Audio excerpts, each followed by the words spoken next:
میں ابھی ملا ہوں عمران خان صاحب سے اور بڑی تفصیلی ملاقات میری ہوئی ہے،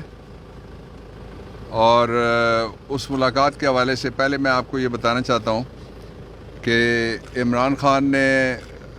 پورے پاکستان کو اور جہاں جہاں ان کے فالوورز ہیں یہ پیغام دیا ہے کہ جیل میں آ کے مجھے پڑھنے کا موقع ملا ہے جو ویسے نہیں ملتا تھا۔ قرآن حکیم تقریباً ختم کر لیا انہوں نے انگلش ترجمے کے ساتھ، عمران خان صاحب نے قرآن حکیم اردو کی بجائے انگلش ترجمے، وہ کہتے ہیں کہ انگلش ترجمہ میں نے پڑھا ہے۔ دوسرا جو انہوں نے کتاب پڑھی ہے ابن خلدون کے بارے میں۔ تیسری کتاب انہوں نے سیدنا عمر رضی اللہ عنہ ان کے بارے میں اور ان کے دور حکمرانی کے بارے میں پڑھی ہے۔ اور جو چوتھی کتاب انہوں نے پڑھی ہے وہ ایک بڑی زبردست قسم کی کتاب ہے، اور وہ جارج اوون کے 1984 اس کتاب کا نام ہے، 1984۔ اور پھر ایک اور جو کتاب انہوں نے پڑھی ہے وہ پاکستان کے حالات کے اوپر بڑی فٹ آتی ہے، اس کا نام ہے اینیمل فارم، کہ بندوں کو کس طرح سے جانوروں کی طرح فارم کے اندر قابو کر کے رکھا جاتا ہے۔ اور اس نے دوسری بات یہ کہی ہے کہ حقیقی آزادی کی جد و جہد کے لیے یہ تو بڑے تھوڑے دن ہوئے ہیں، اگر میری پوری زندگی بھی لگ جائے تو میں پیچھے نہیں ہٹوں گا، میں کھڑا تھا، میں کھڑا ہوں، میں کھڑا رہوں گا۔ یہ ان کے الفاظ ہیں جو میں نے آپ تک پہنچائے ہیں۔ پھر وہ جس سیل میں تھے اسی سیل میں ہیں، اور اس سیل کی تفصیلات آپ جان چکے ہیں ساری۔ اس کے بعد آج وہاں ان کے کہنے پہ میں نے ایک درخواست تیار کی، درخواست پہ عمران خان صاحب نے دستخط کیے اور ہم نے سپرنٹینڈنٹ جیل کو وہ دی ہے۔ ان کا حق ہے کہ جس جگہ سے ان کی ضمانتیں لگی ہوئی تھیں وہاں ان کو پیش کیا جائے۔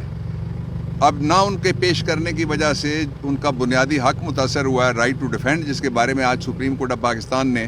بڑی تفصیل سے کہا ہے توشہ خانہ کے اوپر کہ رائٹ ٹو ڈیفینڈ ہر ملزم کا حق ہے، جو مرضی اس کے اوپر الزام ہو۔ تو یہ تو ایک جھوٹا مقدمہ ہے جس میں ایک متعصب جج نے اپنی کینگرو ججمنٹ دی تھی ان کے خلاف۔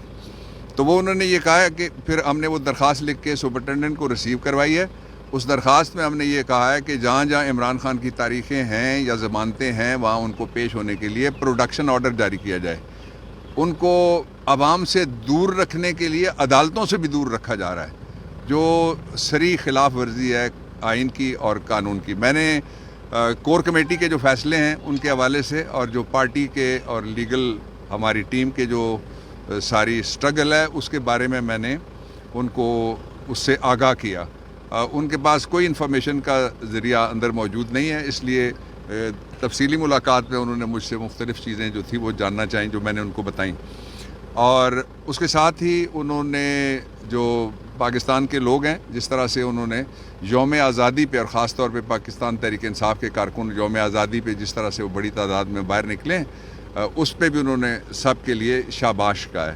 اور پھر انہوں نے یہ کہا کہ پاکستان کو میں ایک صحیح معنوں میں، یہ جس طرح 15 مہینے کے مذاق آپ نے دیکھ لیا، اس مذاق کے نتائج آپ سارے بھگت رہے ہیں، میں بھی بھگت رہا ہوں، جو ایک امپورٹنٹ گورنمنٹ آئی تھی۔ تو 15 مہینے والی جمہوریت نہیں، اصلی جو جمہوریت جو آئین میں لکھی ہوئی ہے، جو طرز حکمرانی ہے پاکستان کا، اور آئین کے تحت اس جو جمہوریت ہے اس کی بحالی کی جد و جہد ہے، اس کا مطلب وہ کہتے ہیں کہ حقیقی آزادی ہے، جو بالکل درست کہتے ہیں۔ پھر انہوں نے جو پاکستان کے لوگ ہیں وہ جن مشکلات اور مصائب کا شکار ہوئے ہیں ان پہ ان کو کہا ہے کہ انشاءاللہ العزیز پاکستان تحریک انصاف ان سارے مشکلات کا اور جتنی بھی تکلیفیں ہیں لوگوں کی اور مسائل جو پیدا کیے گئے 15 مہینے کے اندر، اور جس طرح سے مہنگائی آئی ہے، لوگ روٹی سے محروم ہوتے جا رہے ہیں، تو اس سب پہ ہماری نظر ہے۔ انشاءاللہ العزیز مستقبل اور جو آنے والا مستقبل ہے